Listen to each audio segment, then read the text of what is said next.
Throughout history, various civilizations have questioned the shape of our planet, creating hypotheses according to their level of knowledge. Even today, scientists around the world question the truthfulness of the sphericity of the Earth, because even though it's presented as a truth, there is no unquestionable scientific evidence in this regard. Everything on which science bases itself are only evidences, and evidences are not proofs.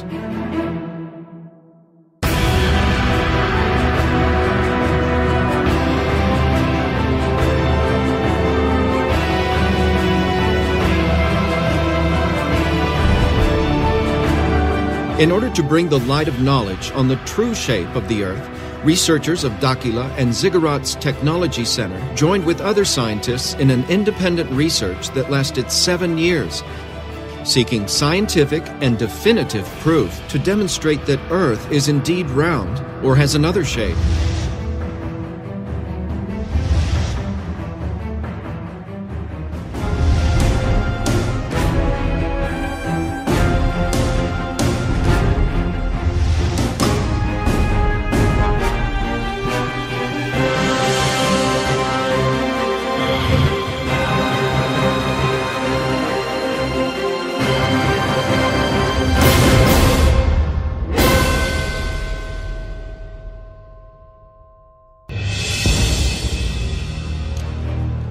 In 2011, researchers from Dakila and the Ziggurat's Technological Center with the objective of proving the real shape of our planet.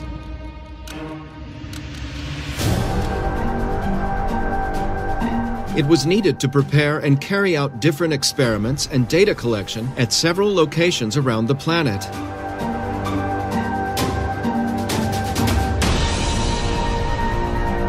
Likewise, several experts were consulted on the possibility of the Earth not being spherical.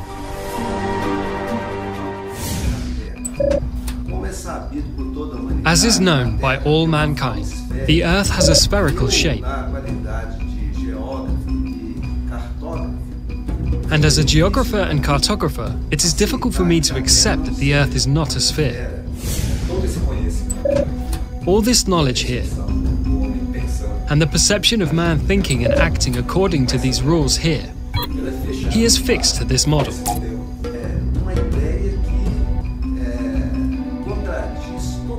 It is an idea that totally contradicts the concepts we have today of the sphericity of the Earth. It's really difficult. I, as an engineer, and I deal with the exact sciences. That's where we come from since childhood with these concepts. It is difficult for us to have another vision of this reality that we have since childhood. Because exclusively studying through this model, the struggle is very great. Because the amount of technological and scientific knowledge there is to ensure that these ideas are true is very great.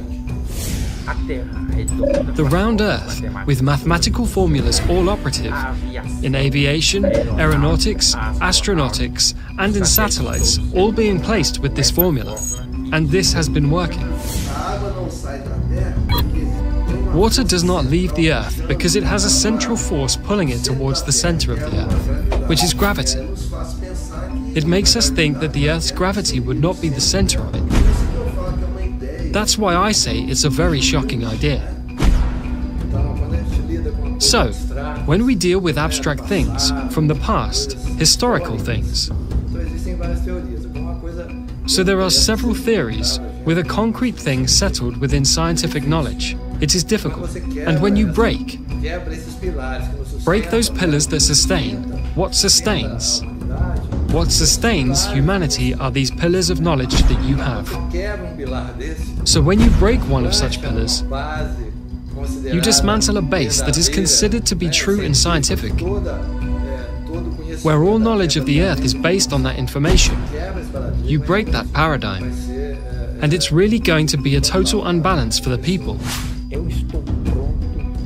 I'm ready to be convinced that what I know is not worth more. Urandir and the researchers from Dakila and the Ziggurats Technological Center evaluated all possibilities for the realization of the scientific experiments in order to find proofs that determined the real shape of the Earth. We did dozens of experiments. We will only present 7, as it was enough to determine the real shape of the planet. We use the methodology of linear science because the results are much more precise.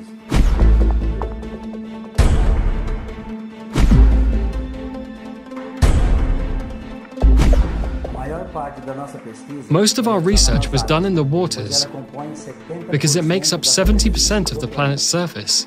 The first chosen experiment was to determine the curvature of the horizon at water level.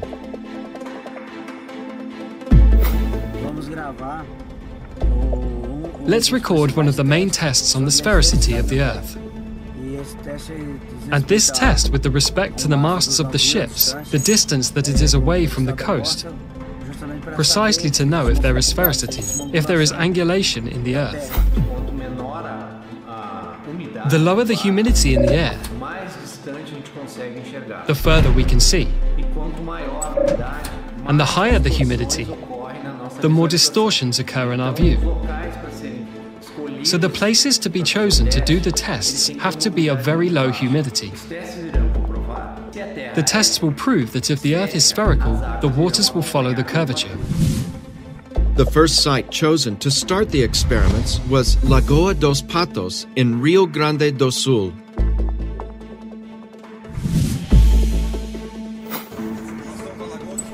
We are in Lagoa dos Patos, and there is a team. They are mounting a telescope with a great capacity of visualization and must follow the 2 boats that we will see in sequence. This image should also be registered by the cameras that are installed on the edge of the beach. We start from now on this new phase of the research, intending to travel a distance of about 40 kilometers over the lagoon, trying to show people there is a strait in this lagoon. That is, there is a flatness. And this is an objective today. One of the objectives that we will try to show, this flatness of the waters that puts in question the issue of the curvature of the globe. And the function of the ground crew is trying to perceive this displacement, to map and to generate a visual image of it.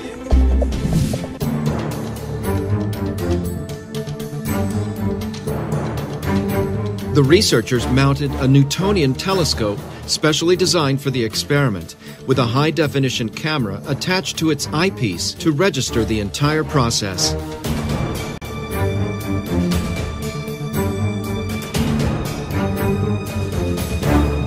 The teams used high-tech positioning equipment to ensure the accuracy of the results. Quando chegar lá, a gente passa a coordenada, mas a gente consegue localizar aqui.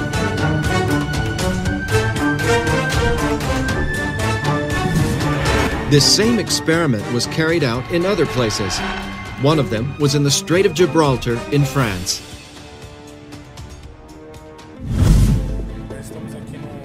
We are here in the south of France, a seaside town called Le Bagarre. We set out together with the French researchers, coordinators of an association called Project Energy Action here in France, trying to prove the veracity of this seemingly absurd theory. I had the opportunity to participate in the phase of the tests that were held in Europe. It would be the filming of a boat, as far as possible from the coast. We find it very interesting the chance to be able to touch on a controversial subject, and to be part of these experiences, to demonstrate something that science does not accept today. It would be filmed through a telescope. We also used a camera attached to its lens, so we could film the experiment effectively.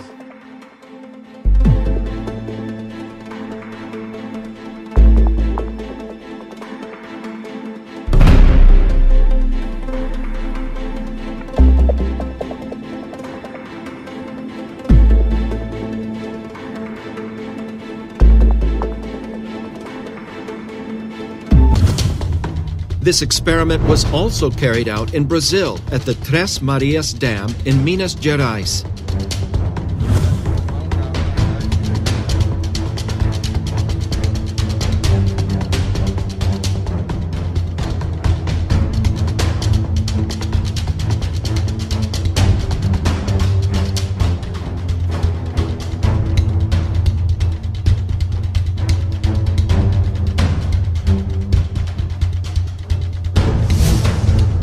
And another team carried out the same experiment on the beach of Santos on the coast of Sao Paulo. There we divided the teams in two. One stayed on the shore and the other went on a boat out at sea.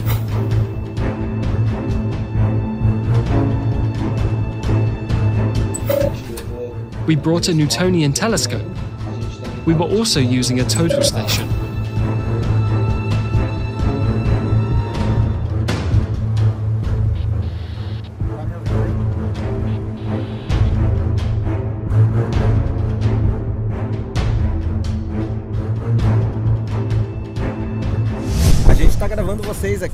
We are recording you here.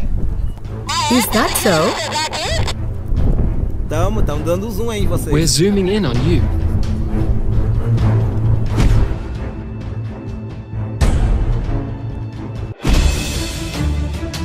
Another telescope experiment was realized at Lake Titicaca in Peru.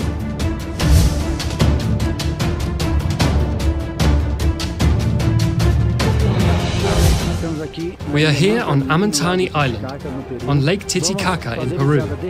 We'll take target from this point to the Cordillera Blanca, which is the border with Peru and Bolivia that is exactly 110 kilometers from here. If the Earth was spherical, we will not be able to see. At this distance, the curvature of the Earth would have a height of 237 meters, the equivalent of a building of 79 floors.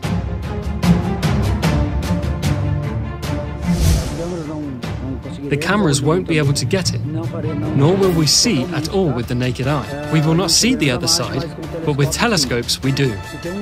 One of the best points you could have in the world to really register the Earth's sphericity is on this location. Would the team be able to see the other shore of the lake through the telescope?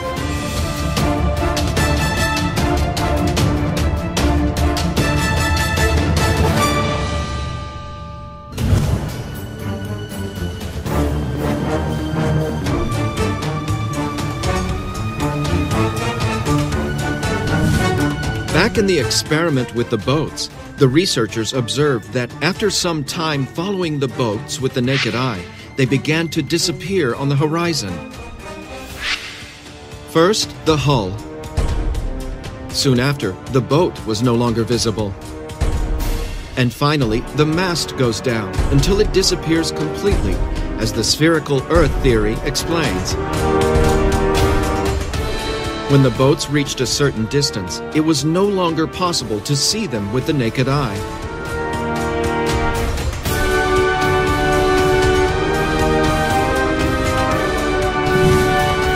So does this mean that the Earth is really spherical?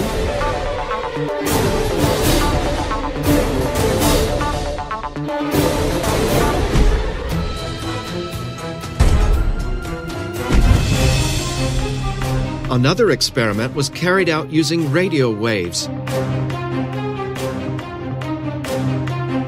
Teams were separated at a distance of 14 kilometers on opposite sides of the lagoon.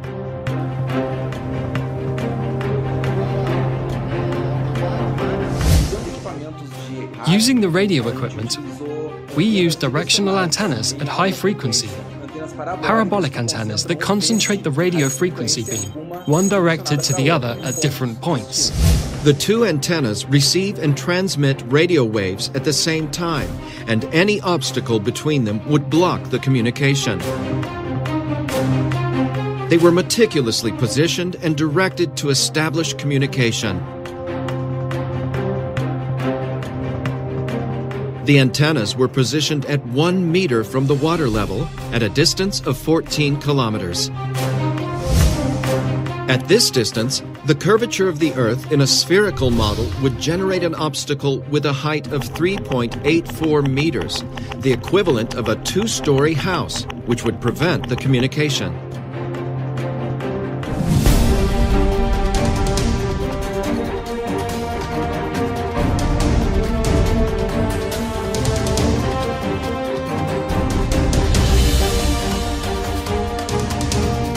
Could researchers have established communication?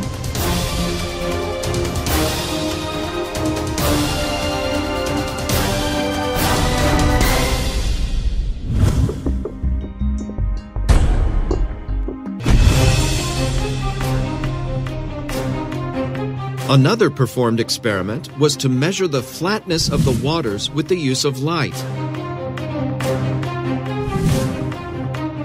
The researchers opted for the use of a laser beam because its beam of light propagates in a linear way and can reach long distances with minimal loss of potency.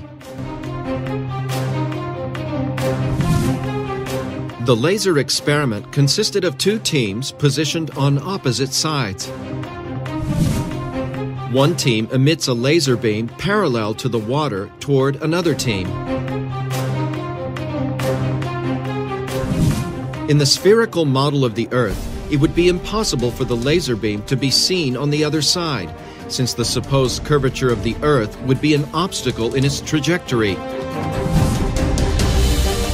However, if the Earth is not spherical and the waters don't follow its curvature, it would be possible to visualize the laser light on the other side, for there would be no obstacles in its path.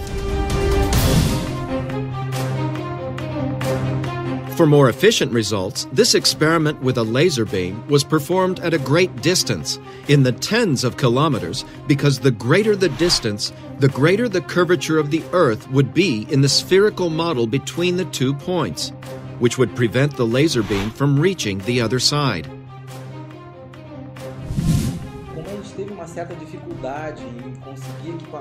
As we had some difficulty in getting high-power equipment, we decided to design and build our own equipment with a great power that could achieve a far greater reach than the laser equipments found in the market. The device emits several beams of light and is set to reach the programmed distance without expanding, with the focus point on an object on the other side. 2 points were chosen at the coast of Sao Paulo, one on the beach of Caraguatatuba and another on the beach of Ilhabela.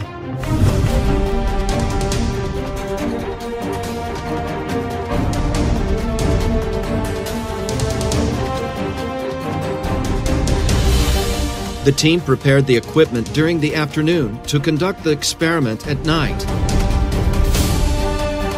The devices are positioned at a height of 1 meter above the water level, directed towards the team on the opposite side. The whiteboard or light receiver is 1 meter from sea level. The distance is 15,000 meters, 15 kilometers. With the equipment ready, it's time to start the experiment.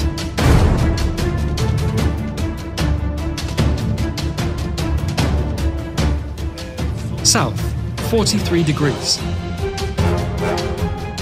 This is the moment of truth.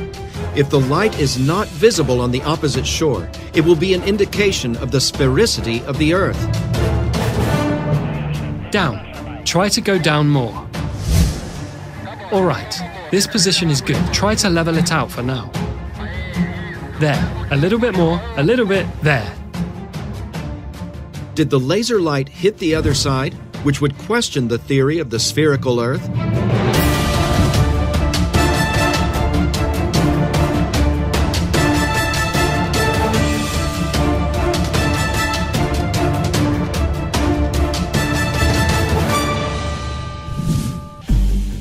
The team's next step was to repeat this same experiment over longer distances. To continue the research, Lake Titicaca was chosen on the border between Peru and Bolivia. One team was in the town of Juli in Peru, and another on the beach in Copacabana, Bolivia. Lake Titicaca has a width of 65 kilometers and a length of 165 kilometers. Other people say that the lake has spines, but it has not. It's a flat surface. It is a mirror Lake Titicaca here in Peru. If you look, for example, 30 to 40 kilometers, the lake looks flat.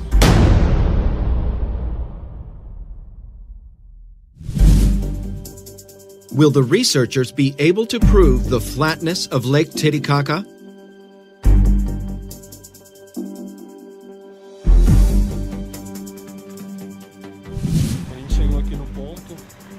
We got here on the site, right on the side of the road. Down there in the center of the display is the town of Copacabana. For me, from what we are seeing here, the theory of water flatness is very convincing. But we will seek more evidence. It needs more results. We are Team 2. Team number 1 is in a town called Juli, also on the beach of Lake Titicaca. So here we are on the same level as them. There, team number 1 is approximately 2 meters above the level of Lake Titicaca. We are here 1 meter and 35 from the sand, and about 40 centimeters from the water level, as you can see there. The teams are in position. All equipment has been checked, and the experiment begins. That's good. Leave it there. We're pointing the laser. The laser is then fired. It hit it. There. To our right. To our right. A little bit to the left. Right there. We will blink.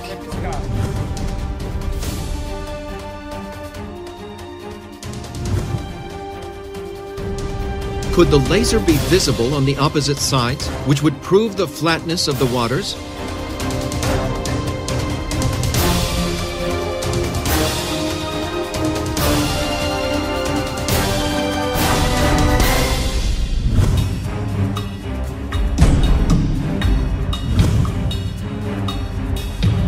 An unprecedented experiment developed by the researchers was to measure the geodesic curvature between 2 buildings over a long distance using high-precision GPS.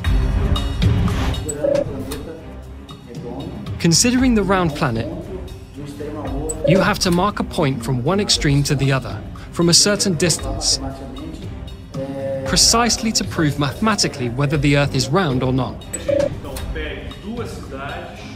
So we got 2 cities, far away. We take 2 buildings, one in a city in the south and one in a city in the north. This one in the south and this one in the north. What happens? If we measure this distance here at the base of the buildings, if the Earth is really spherical, when we measure buildings of the same height, when measuring the top, there has to be a difference, because if the Earth is spherical, it must have a superior length than the base. To carry out the experiment of the geodesic curvature, 2 buildings were chosen of the same height and sea level, as far apart from each other as possible. High-precision GPS measurements are done at the base and at the top of each building. According to the theory of the spherical Earth, the distance of the measurements of the bases must be different than the measurements of the top, even in a few meters. But if the measurements are equal, this would show that the Earth has no curvature. In order for the results to come out with the best possible precision, the CTZ researchers invited INCRA, the National Institute of Colonization and Agrarian Reform. This is one of the most respected organizations in Brazil and one of the best in the world in the area of topography. INCRA engineers and technicians met with the researchers from the CTZ and Daquila to decide on the realization of the experiment, which would be evidence, or not, of the sphericity of the Earth. Analytically, we will see if really this line here will be perpendicular in relation to this horizontal distance between the 2 points.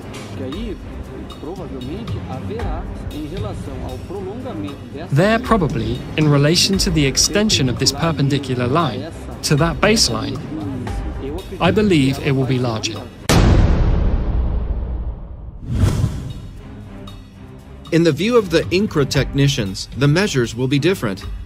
If this is true, it'll be one of the strongest evidences that the Earth is actually spherical. The first building chosen was at Torres Beach in Rio Grande do Sul.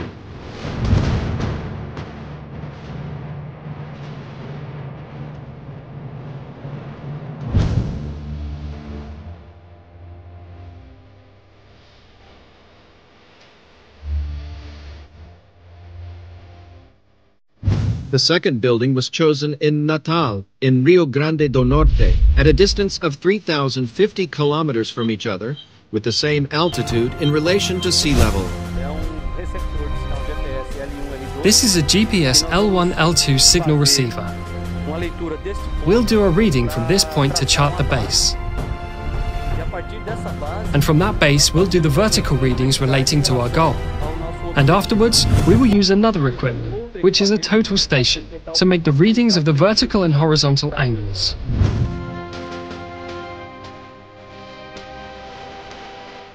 To what conclusion did INCRA surveyors arrive in relation to the curvature of the Earth?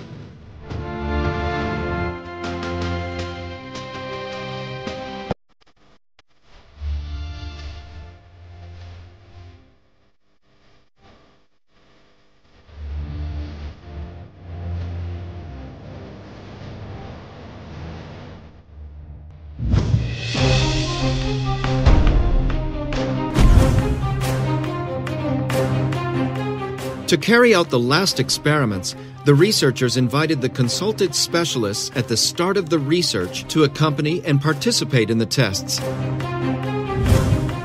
Paulo Cesar Parra, civil engineer and geotechnical engineer, and a specialist in dam projects.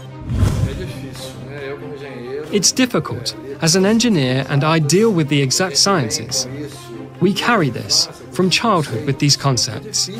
It is difficult to have another insight of this reality that we have since childhood. Mauro Diaz, geographer and cartographer, specializing in aerophotogrammetry. As is known by all mankind, the Earth has a spherical shape.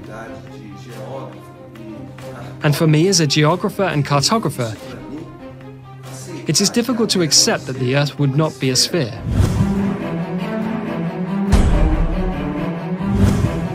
In Minas Gerais, Brazil, the researchers performed the experiment of the geodesic curvature in the waters, accompanied by the guests.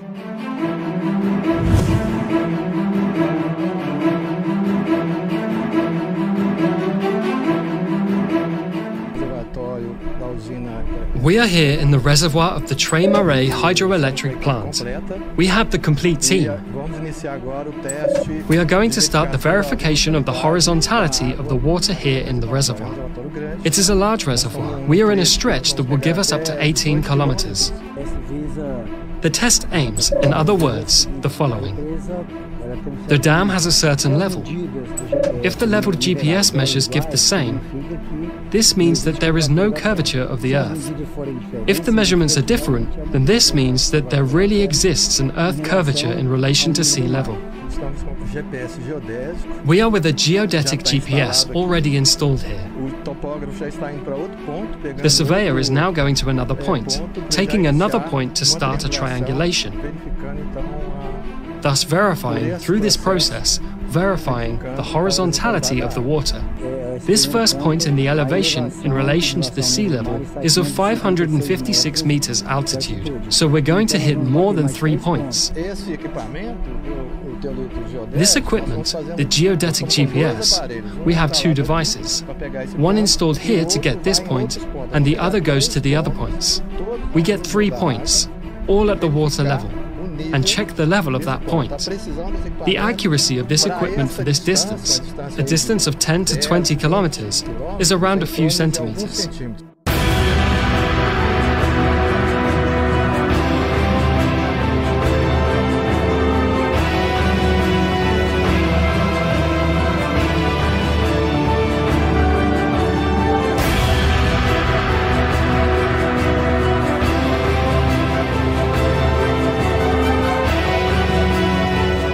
Engineer Paulo Cesar Parra supervised the entire experiment thoroughly.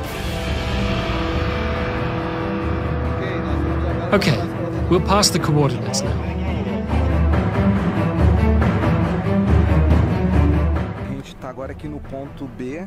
We are now here at point B, 7.5 kilometers from the starting point, and there we had 556 meters altitude on the lagoon level.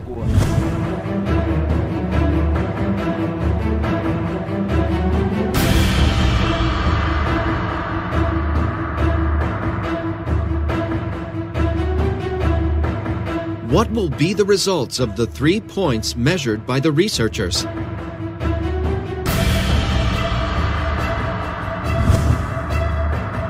Will they prove the flatness of the waters or the sphericity of the Earth?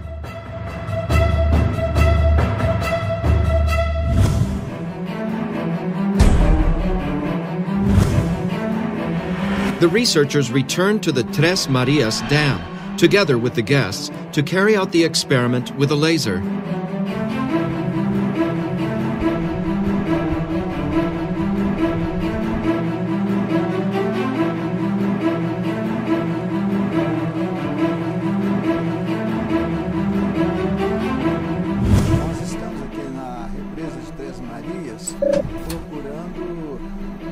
We are here at the Tres Marias Dam trying to explain various phenomena. Since we have an open mind, we have to do an investigation.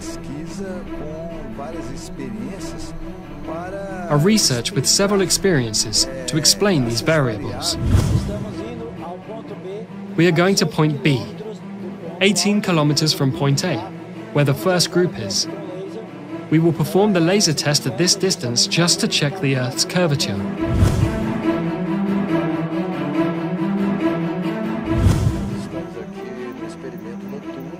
We are here in the night experiment at the reservoir of the Tres Marias Dam. You can see the boats that brought us. Here in the lake, we are on the shore of the lake. The positioning of the laser is here by the lake, a meter or so from the water level. Whereas the other second laser, that is also in the same position, exactly 1.5 meters from the water level of the reservoir. We are in good climate. There is no wind, which greatly impairs water evaporation that impairs visualization. So the weather is relatively cold, so there is little evaporation as well. So, very favorable for our job. Equipment positioned, the experiment starts.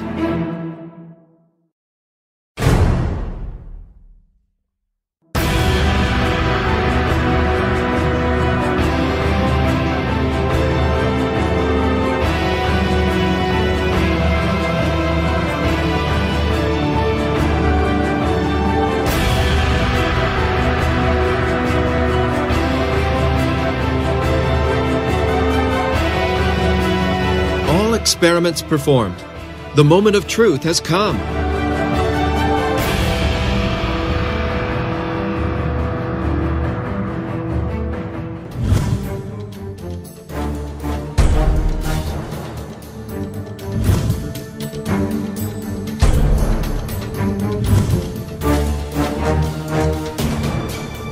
To what conclusion did the researchers arrive in relation to the experiments with ships?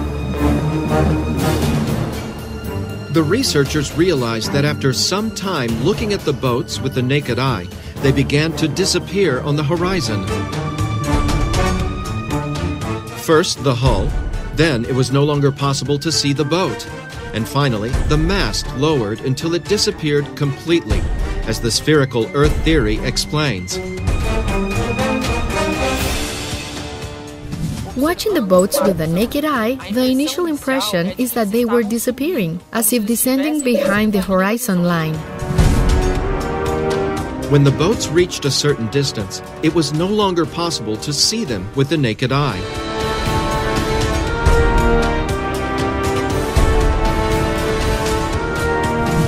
For a moment, we were a little frustrated to be in the place to prove the sphericity of the air, as with a naked eye, we could easily come to that conclusion. Does this mean that the Earth is even spherical?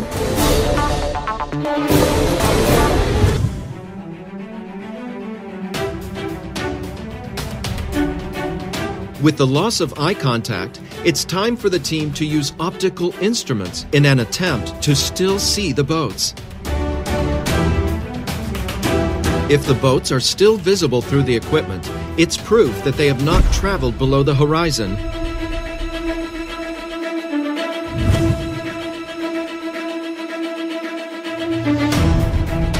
And to everyone's surprise, the boats were still there, visible.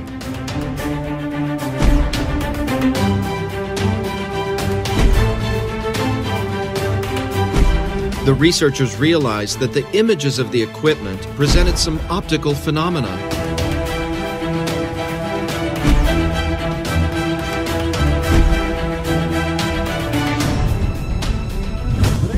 During the experiments, we perceived the formation of optical phenomena that we initially attribute to the Fata Morgana effect, which is the refraction of light in the layers of the atmosphere. This phenomenon is very common in deserts. There are the famous mirages. The mirage is the Fata Morgana effect. A formation of images occurs, virtual images, images that are not real at specific points. Through the observations and the collected data during the experiments, we were able to determine that the optical phenomena had a certain pattern. After some distance, we began to have a visual loss, which increased to a distance where our direct vision was compromised. When we lost the view with the naked eye, we used optical equipments, in this case the telescope, and the boat was still there. Only, we realized that it was an inverted image, a mirror image. We realized that the real image was practically disappearing, and we had the formation of an inverted virtual image, an inverted mirror image, when the angle of incidence of light on the surface, in this case water, tended to zero. This occurs because of the mirroring effect, where the reflection of the image occurs. This phenomenon we recorded for the first time in Lagos dos Patos in Rio Grande do Sul. During the research, we sensed that each state of experiments was complementing the other. With the unfolding of the experiments, we perceived that the optical instruments amplified the visual phenomena. In the case of the use of Newtonian telescopes, in which its optics, which is of extreme precision, amplifies thousands of times the capacity of the human eye, could see things that we did not see. This led to amplifying the visual phenomena we observed during the execution of the experiments. We deepened the studies, and we could determine that most optical phenomena, which are attributed to the refraction of light, called Fata Morgana effect, actually occurs by reflection. It is a reflective process of light on a surface with an angle tending to zero. With the observations we make, we have been able to promote a new physical theory that explains the Fata Morgana effect from a new optic, a new point of view. We call it the theory of optics applied to visual phenomena. This conclusion helped us explain three phenomena that we know are illusions. Why the boat seems to disappear going down the horizon line, why first fades the hull and then the boat, and why when an observer is taller can see farther. We conclude then that boats don't descend at the horizon, and that we lose the ability to observe them, to see them in function of an optical phenomenon. With this experiment, one of the main arguments of the spherical Earth theory, that boats disappear on the horizon due to the curvature, is totally refuted.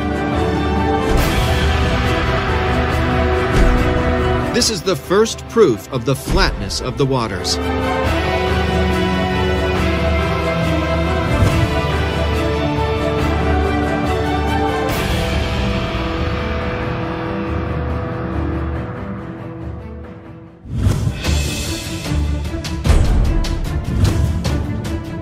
Among the long-distance viewing experiments performed with telescopes, the one with the greatest impact was at Lake Titicaca, where the team tried to record images at 110 kilometers. The site was chosen due to the low humidity of the air at certain times of the year, which is a prime factor for the result.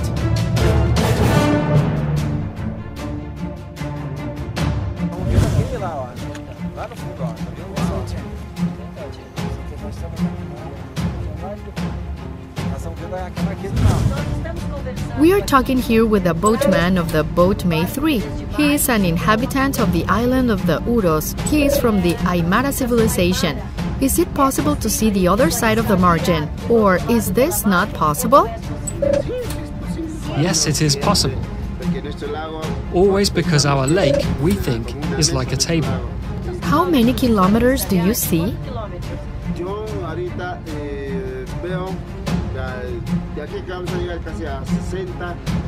I can see almost 60 or 50 kilometers. Normal, no binoculars, nothing? Yes, normal, without binoculars.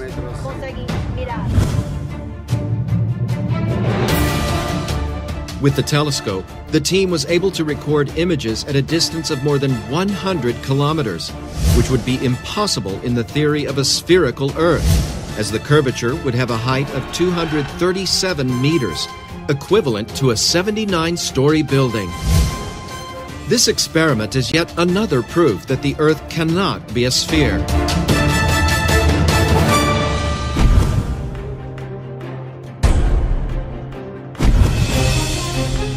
And the result of the experiment with radio waves? The researchers used directional parabolic antennas, where in the spherical Earth model, communication would be impossible, as the minimum obstacle would preclude this, since at the distance of the experiment, the curvature of the Earth would generate an obstacle of 3.84 meters in height.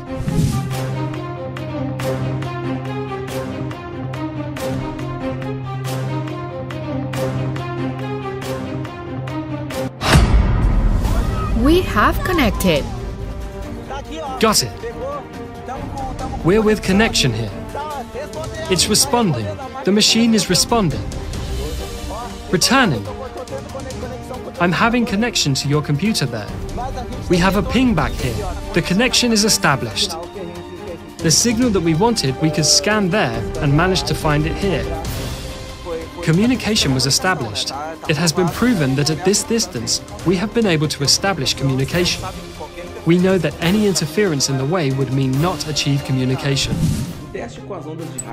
The test with radio waves was, let's say, unusual, because at the time we set our antennas, and with the design of the spherical Earth, we started to work with almost complete obstruction of the Fresnel zone, which is the zone, the region where the propagation of radio waves occurs, which would make communication impossible between the 2 points.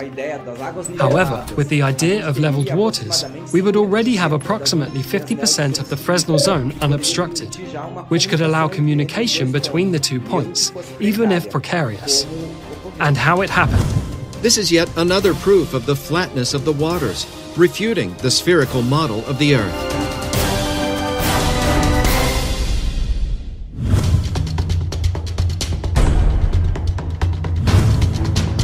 What about the geodetic curvature experiment performed on the buildings? Measurements were done of the bases and tops of 2 buildings, one in Torres, Rio Grande do Sul, and another in Natal, Rio Grande do Norte, 3,050 kilometers apart from each other. According to the theory of the spherical Earth, the distance of the measurements of the bases must be different than the measurements of the top, even in a few meters. But if the measurements are equal, this would show that the Earth has no curvature. Remembering the opinion of the INCRA engineers before the experiment, probably there will be in relation to the extension of this line, perpendicular to the baseline. I believe it will be longer.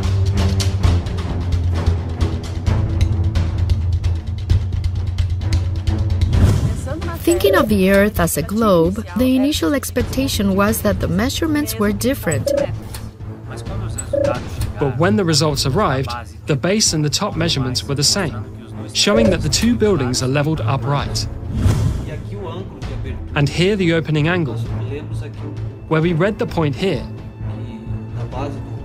the base of the building and its height. As we do this calculation here, on this plane, we will always find this distance here. On this plane, we will always find this distance here. The identical measurements of the distance between the bases and the tops prove that between the two buildings there is no curvature, proving that the Earth has no spherical shape.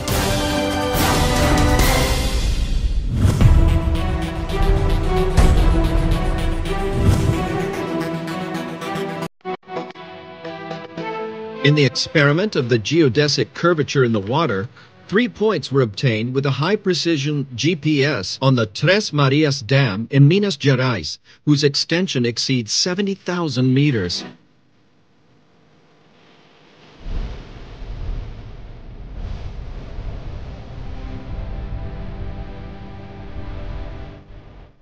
This first point, the elevation in relation to sea level is at 556 meters altitude.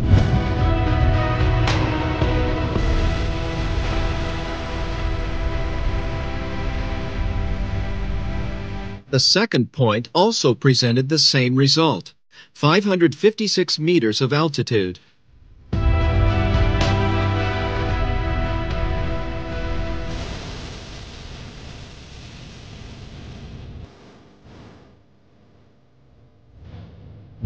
If the third point were different, the water would be following the curvature of the Earth. If the measurements are the same, it will be proven that there is no curvature, but indeed flatness in the waters. And the measure of the third point surprised the researchers. Here we also obtained the same measure, 556 meters at the level of the lagoon. We analyzed the data collected by the equipment, and all points show the same result, the same altitude, thus showing that the water in the dam remains level.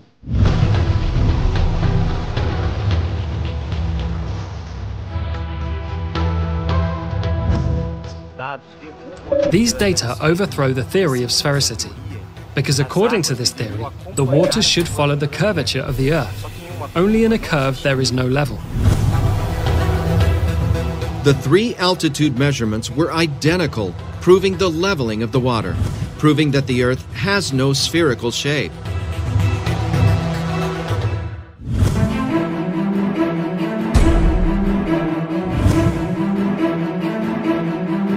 And what is the result of the laser experiments? Did the team see the laser light on the other side?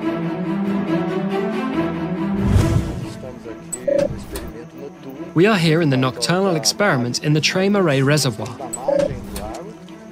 We are on the shore of the lake. The positioning of the laser is here by the lake, a meter or so from the water level where the second laser is. It is also in the same position, exactly 1.5 meters from the water level of the reservoir.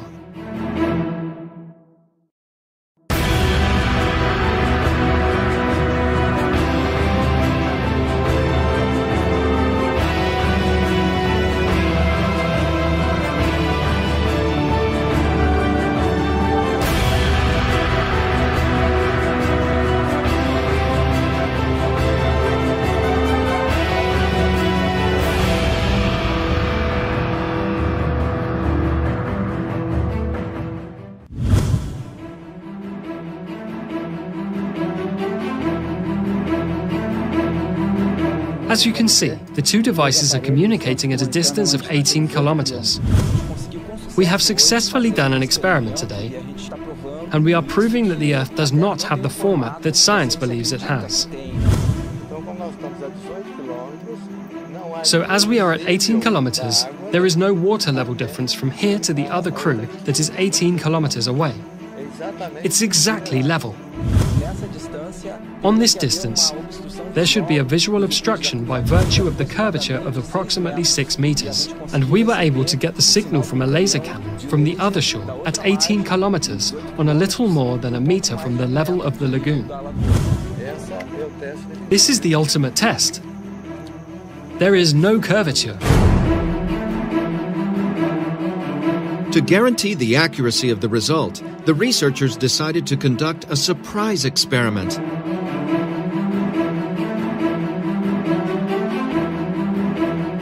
With the team still in place, a beam of light was lit that should be visible at 18 kilometers on the side where the team of surveyors was, who used a total station.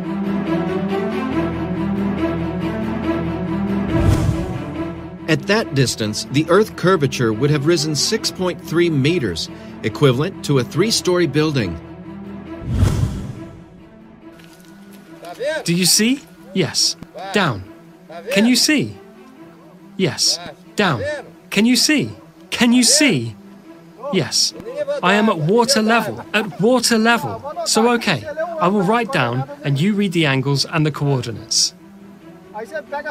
There you take that height where it was blinking at the water level. It's on water level. But on how many meters high? 0. It's blinking in the water, right? It's in the water. 10 centimeters from the water. Okay, so I'm going to write down the angle here. Wait, Wilson. During the experiment, a laser was added without warning the topographers. Do you see any other light?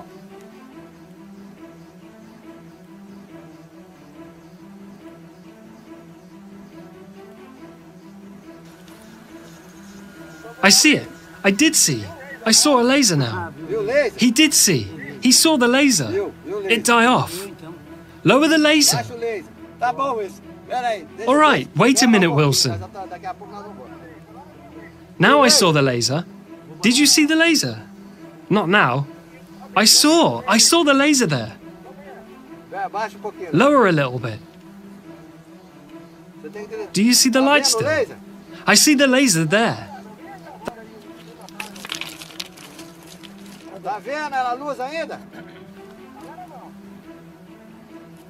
Do you see the light still? I see the laser there. That's good. Just a minute. Oh, Randy, what's going on here? Dude, it's over. It's done. At the water level. It was there at 2 meters and something. Well, now it's ruined.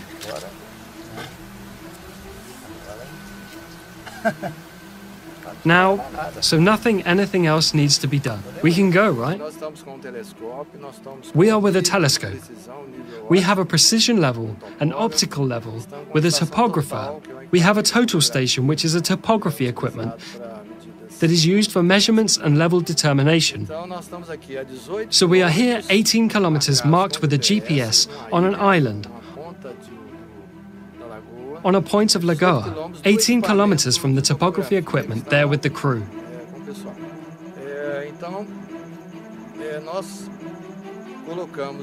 So we put a light beam, and then the topography equipment can see the light at water level.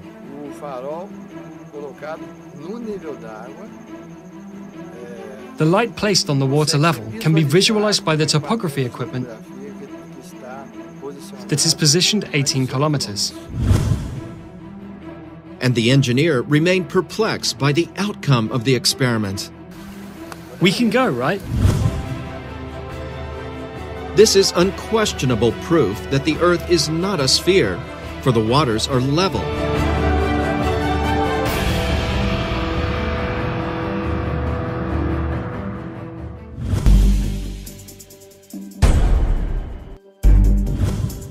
And the result of the laser experiment carried out at Lake Titicaca.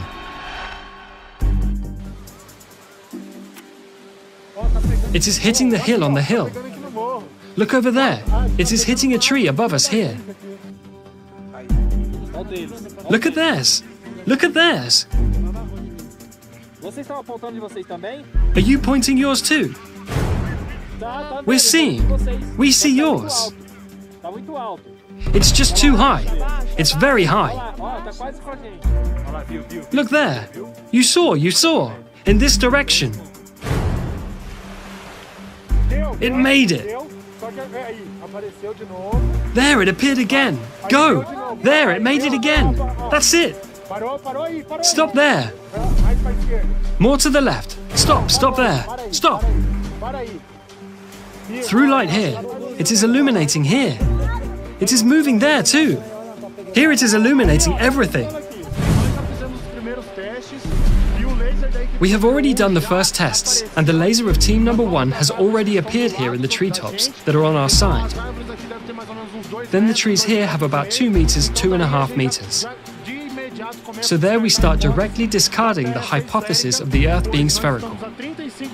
Because we are 35 kilometers away from team number 1 in a straight line from end to end, on the lake, on lake level.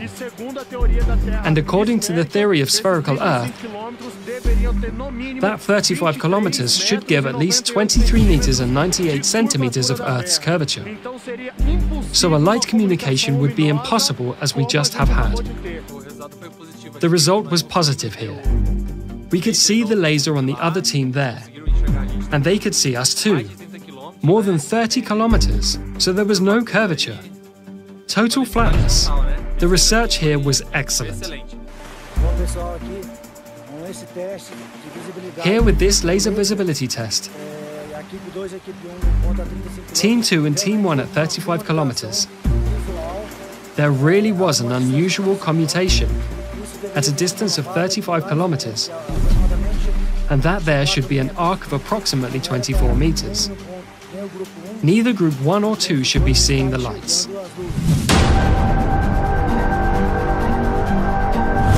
But how could one project a laser beam from one shore to another, 35 kilometers away, if, in the theory of the spherical Earth, there would be a curvature of 24 meters in height, and the laser equipment was positioned at 2 meters high, parallel to the water level?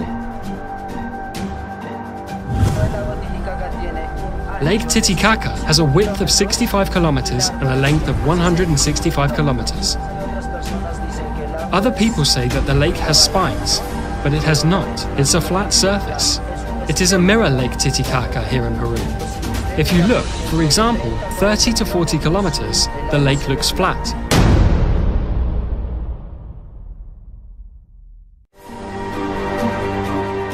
This is yet another unquestionable proof of the flatness of the waters, which definitively overturns the theory of the sphericity of the Earth.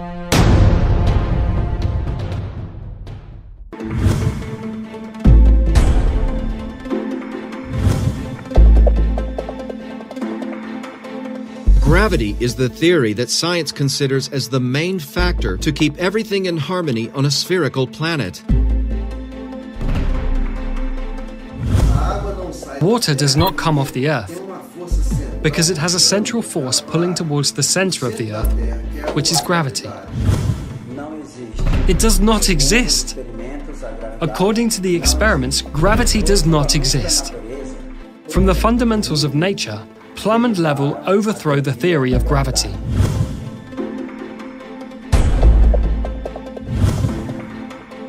The plumb is an instrument used to gauge verticality.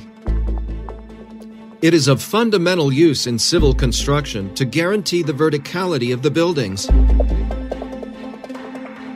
This tool we use to get the wall in the right plumb because it cannot be out of plumb because the wall can fall. So this plumb is used for this, to keep it right and steady on the plumb. Neither there nor here, right there in the plumb. The use of the plumb is the only way to ensure that construction is being erected in vertical alignment.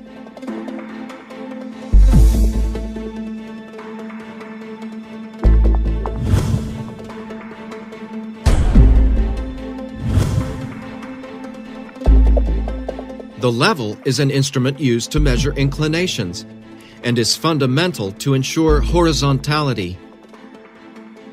It's used extensively in the areas of civil construction, surveying, photography, and astronomy, among others. The most common model is the bubble. Any construction has to have level and plumb, because if it gets out of plumb and level, it can fall. That house can fall.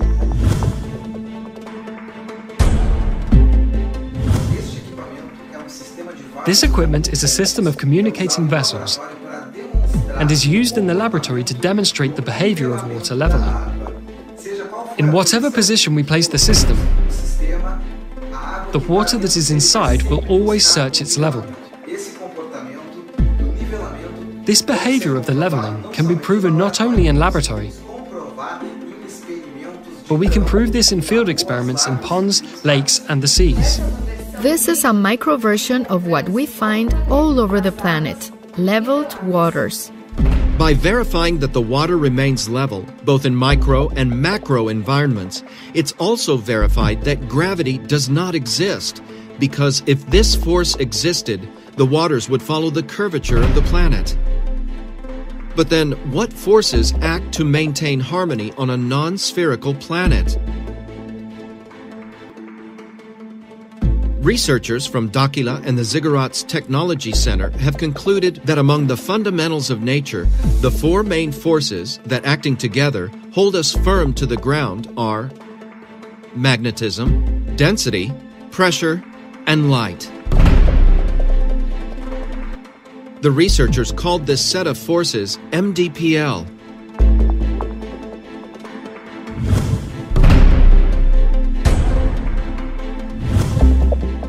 Among the four MDPL forces, magnetism, in contrast to what science considers, is one of the strongest forces that act on Earth. It's the main force that keeps everything in balance, from the bonds of an atom to the Earth's magnetic field.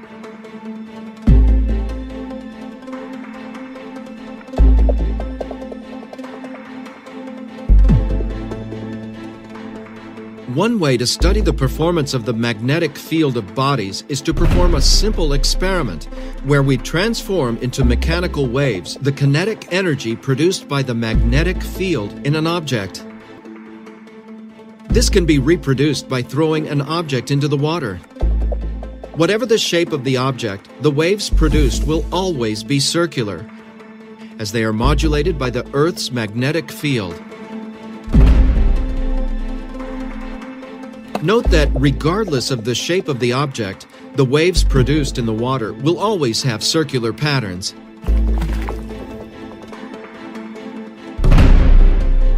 This happens because the waves in the water are being modulated by the influence of the Earth's magnetic field.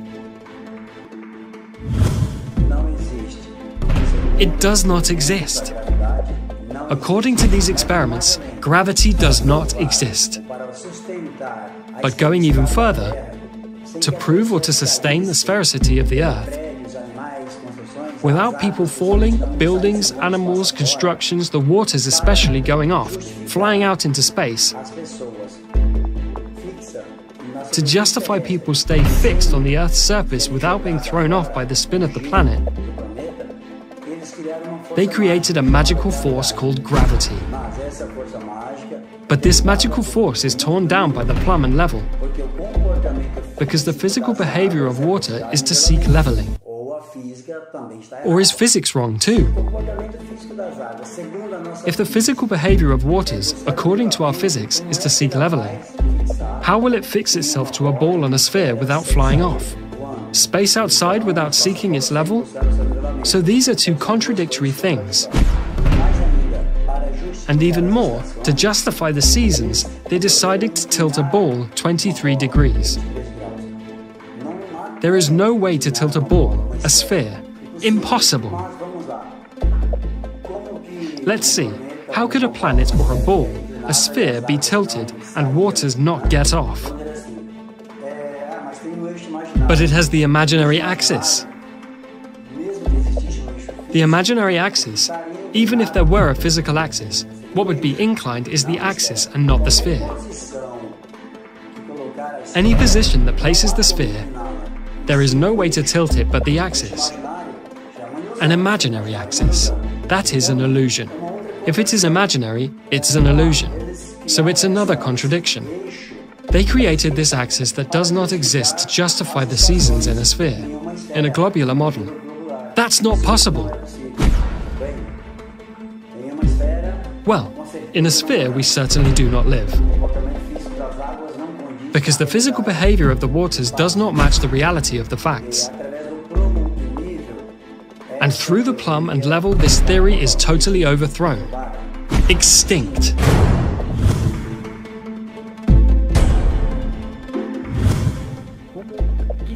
What would Earth be like?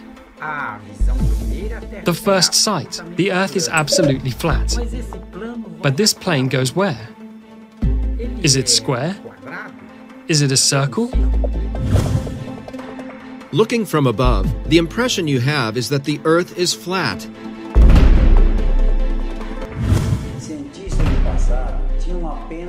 Scientists of the past had only the eyes to observe and the reasoning to create possibilities. The older ancients used a model of the flat Earth, square Earth, triangular and geoid. Later, other scientists defined the most suitable model would be spherical, geoid, putting a stake at one point and another at 800 kilometers. But he did not take into account the altitude, had no GPS, had nothing. So, there is really no way how these ideas, with the technology of today, can be considered, because everything we have today overthrows these theories. Any experiment today can prove that the globe doesn't exist.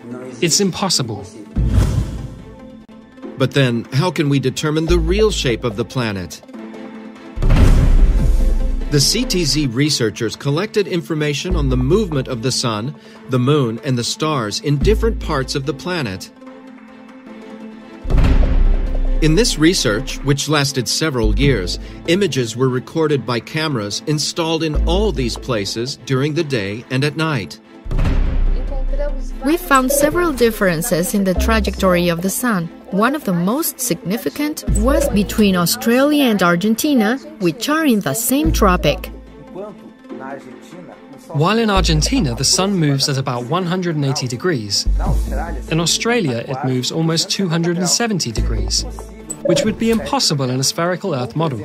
Another significant example was in the Canary Islands, where a time-lapse of the stars showed a circular movement incompatible with the spherical model of the Earth. This movement would only be justified if the place were near the poles in a spherical Earth, which is not the case. We do not understand that with so many discrepancies we have found, and with the technology available today, no researcher, no scientist, no astronomer, no space agency in the world has perceived any of this. The discrepancy in the comparison of the trajectory of the Sun and the stars between the different points, when related to its geographical position in the current world map, allowed to generate a new geographical model of the continents. In this model, the continents present a size and position somewhat different from the current world map, having the North Pole to the center and the other continents around it. This new model was called Convex Earth. We call it Convex Earth because the continents have a convex relief, starting at the sea level, racing to the highest point, and returning to the sea level. According to altimetric analyses, all the continents present a convexity in their relief. According to the investigations, in the convex Earth, the magnetic field has the following layout, with the magnetic North Pole located in approximately the middle of the planet. Due to the magnetic field, anywhere on the surface of the planet, a compass will always point to the North Pole, as the South Pole represents its entire border. The magnetic field is also responsible for modeling the shape of our atmosphere, which takes the form of a plane convex lens.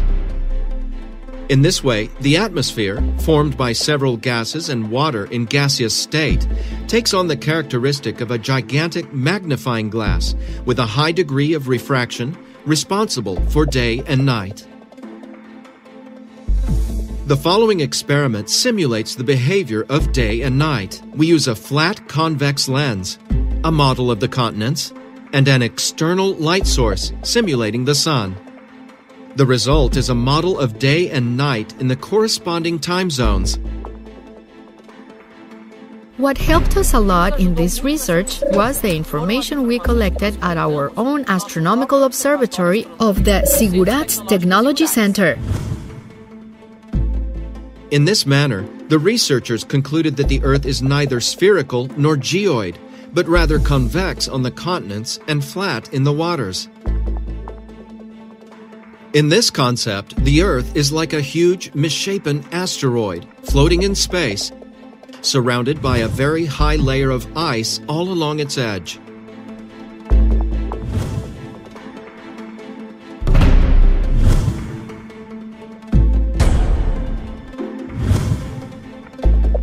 And how do satellites work in the convex Earth? The magnetic field of our planet is primarily responsible for keeping the satellites in orbit. Briefly, there are two types of satellites, the geostationary and the orbitals. The geostationary ones are apparently fixed in a position over the surface of the planet. I say apparently because its orbit has to be corrected periodically. Orbital satellites are in orbit over the surface of the planet. They have different routes and altitudes according to each application.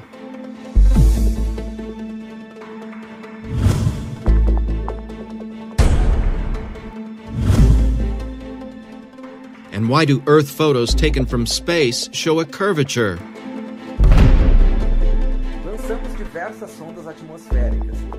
We launched several atmospheric probes, and we noticed that the images recorded in the upper layers of the atmosphere begin to show a certain curve after a certain height. This occurs in the high layers of the atmosphere, above the stratosphere, that is. In an airplane window, you would not notice this curvature. We observed that this effect does not occur due to the supposed curvature of the planet, but due to two factors.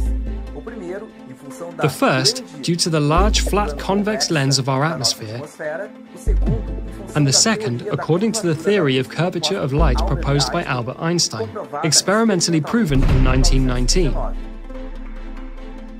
According to Albert Einstein's theory, the mass of a large object can create a curvature in space-time around it, able to bend the path of a beam of light in its vicinity. This phenomenon was called a gravitational lens.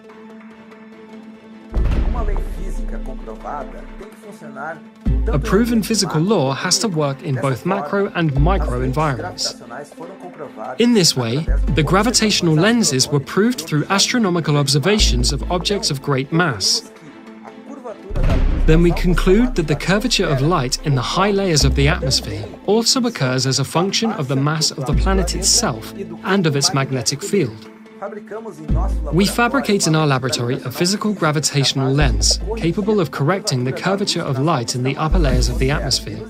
In the experiments, we reached the degree of 0.22 for the total correction. This can also be proved through computational simulation. This law also applies to other bodies, such as the Moon, and the planets we know from our solar system.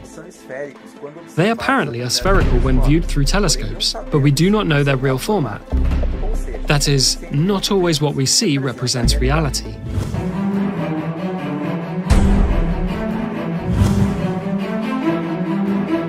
To facilitate the understanding and comprehending of the new model of the planet, the researchers built scale models of both the spherical and convex models.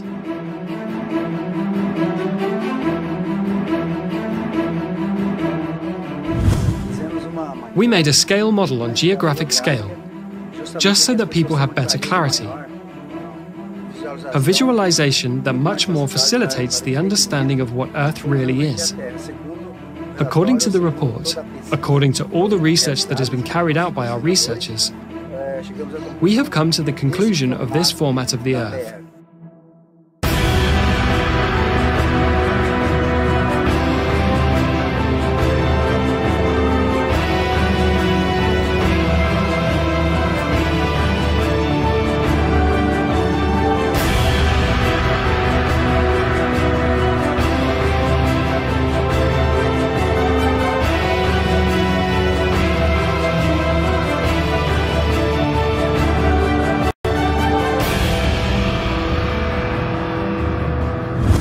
We have been conditioned since childhood to accept that our planet has this round format. But if I say that there doesn't even exist a real image of our entire planet, to date, none of the space agencies of these institutions have managed to register an entire image of our planet. With all the technology and advances of science, this image does not yet exist.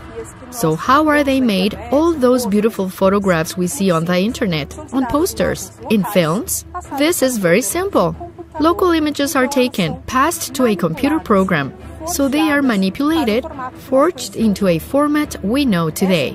This beautiful image, this photograph of the blue planet that we know, is nothing more than propaganda, just like many others we see daily. According to the research done, the calculations and measurements taken from our planet, this is not its format. The real format of our world is this. It is convex in its continents and leveled in the waters. I was hired to build a model of the globe and the convex Earth.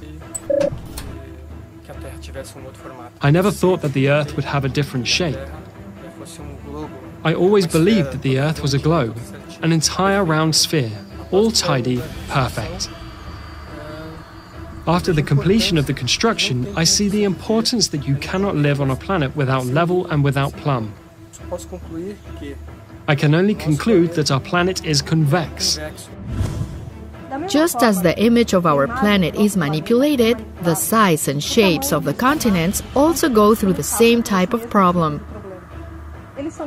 They are very different from what we have custom to see on the world maps. Countries like Brazil or Russia, they gain land extensions much larger than are informed, which would explain so many miscalculations in land demarcations.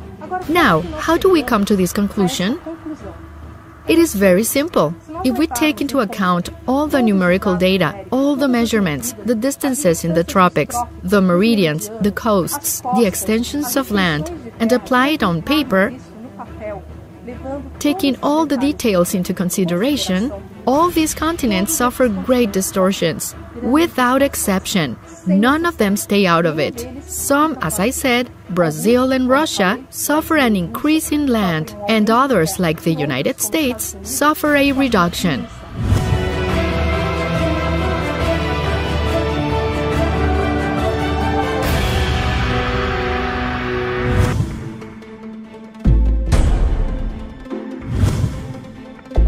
During the surveys, strong evidence emerged of the existence of a new continent. And what about the new continent that is far beyond our borders? We call it the Greater North. For those who are here in South America, heading north, so we call it the Greater North. With the help of Navy and Air Force officers, we were able to trace logistics towards the Greater North, towards Siberia, towards Russia. There were several factors that led us to perceive the existence of the new continent. With the launch of several atmospheric probes, equipped with cameras and other equipment, we were able to identify a territorial mass that is not included in our maps. It is not part of our current cartography. And, analyzing the images, mainly of the probes, we realized that it is part of a new continent, behind an immense layer of ice.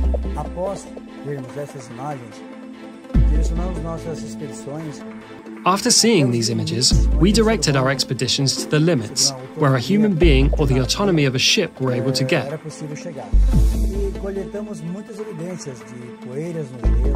And we collected many evidences of dust on the ice, pollen, and other evidences that really brought us to the certainty of the evidence of this new continent.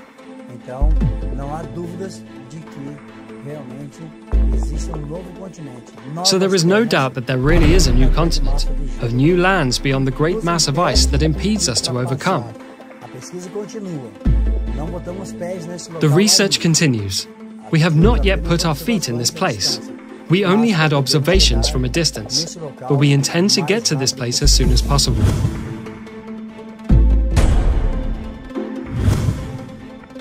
A study performed by the CTZ on the Sun, Moon, and stars brought many answers regarding the positioning of the continents and the shape of the Earth. On the other hand, many questions have arisen.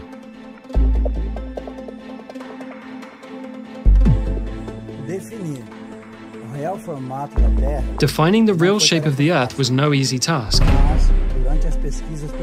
But during research, we realized that the most difficult was yet to come. We realized that the Sun brings forth many anomalies, its trajectory, the sunrise and sunset. We installed equipment in several countries in different parts of the planet. And all these equipments recorded different situations, anomalies that made us think, rethink, about trajectory and about what we learned about the Sun. Its size, its distance to Earth does not match what we learn. It does not coincide the realities of the facts. It is an anomalous trajectory, totally different. It implies strong evidence that the Sun is not a star the way we learn. It seems that it is much closer to the Earth than we think. Moreover, its trajectory is totally different. In several points, in several continents, the trajectory does not coincide with the reality, mainly in Australia and the Canary Islands. For example, in Australia, it rises and sets almost in the same place. In Antarctica, it's totally different. Some months of the year, it stays at a fixed point, practically without moving to either side. By observing all these anomalies around the world, we realize that there is a possibility that the solar system is totally different from what we have learned.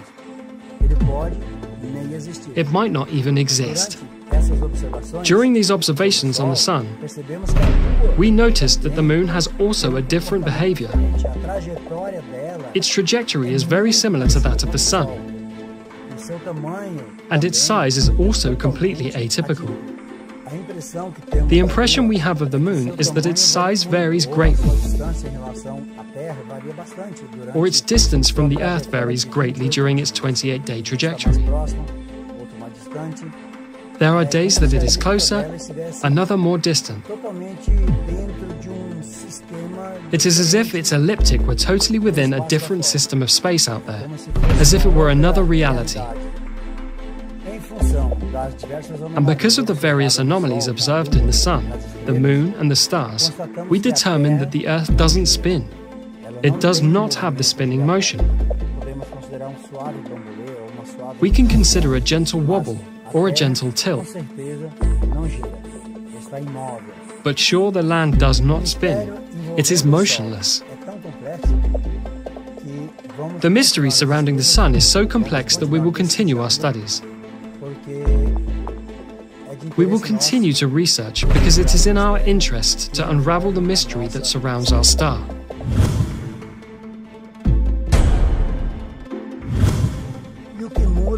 And what changes in our lives?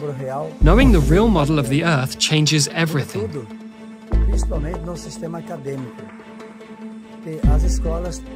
Mainly in the academic system.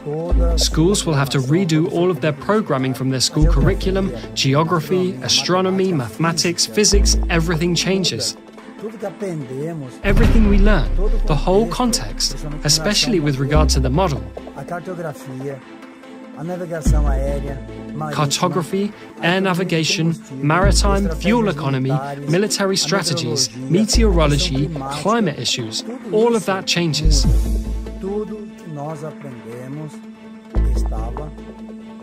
Everything we learned was mistaken. Now this new reality brings us the light of knowledge, a new vision of our world, a new perception of all we have learned, and the transformation in our life of our cultural affairs. The perception of the world, of knowledge, all pillars of wisdom. There is an immense transformation for all people without exception, so surely a change for the better. But what changes most is the search for the truth. That is what motivated us to carry out all this research. The thirst to know, the thirst for knowledge.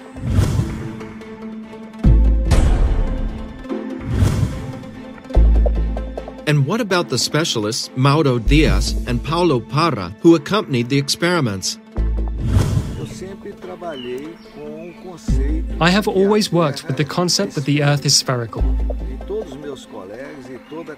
And my colleagues and all cartography is based on the sphericity of the Earth. A problem even of reasoning. Because I worked so many years in a belief, and I will accept a new belief, variables that had to be explained. As long as I did not have this explanation, I remained with a very big doubt that tormented me and even made me lose sleep at night. I kept thinking about it. But on this trip we did here on the Trem Marae Dam, we did a very important test. That is the projection of a laser at a distance of approximately 18 kilometers. And it is known in cartography and by the conception of the sphericity of the Earth that we cannot see a thing beyond 10 kilometers. So we witnessed this experience with all success. It was done at night. The laser beam projected parallel to the water mirror. The test resulted perfect and satisfactory. And we made the greatest effort, using as much as we had in our technology to do this test.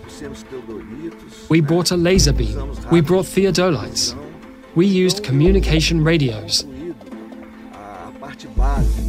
So I declare concluded the basic part of this research, and I feel it is a moment of glory for us. So to finish, I know there will be a series of confrontations, doubts among other technicians, but we are convinced to get them also to do research. I think this is a very big paradigm shift for Earth science. I, as an engineer, and all the studies I did to train me and specialize in me, I always considered the Earth as a spherical shape. So I had these preconceptions. But for us to start, when we began doing the tests, and until so now, I deleted the prejudices that I had from my head, trying to imagine myself without any knowledge of the Earth, to verify whether it is spherical or not. It is clear, without a doubt, that the Earth in the lakes region is flat. There was no difference of level at all. So I know it's difficult even for you to have the courage to talk about this issue here. Many professionals have refused to talk about it out of fear of having their career damaged, their image damaged, for contradicting a theory that has been there for 2,000 years and which has never been proven in practice. In the case of the Earth's sphericity, they are thus only theories in relation to exact science. What advice would you give to the researchers, to the people who occupy the same chair as you? The important thing is to eliminate these preconceptions, because those who understand these three forces well, magnetism, density, and pressure, may have a very great technological advance, develop other concepts of transport, of energy. I think those who understand from this new knowledge, try to deeply understand, they will have a very great gain in technology. We humans of the Earth, we will have a very great gain of technology. I have learned one thing. We have to have an open mind to discuss any theory, even if it seems absurd. At first I had this difficulty of understanding this revelation. I spent months working on this. We are coming to the end and all the report. All this will be archived, made available on the internet, for anyone who wants to repeat the tests. We will include all the devices that were used, all technologies, all coordinates. We are here at the Três Marés Dam in Minas Gerais, and all this will be available to all of you, so that everyone can repeat the tests at home if they want. With this, we hope that our contribution to science and to the people, to the government, to the Air Force, not only Brazilian, but to all countries, including, so that all people can have a different vision from those 2,000 years that we had this spherical Earth theory. And now I hope you draw your own conclusions.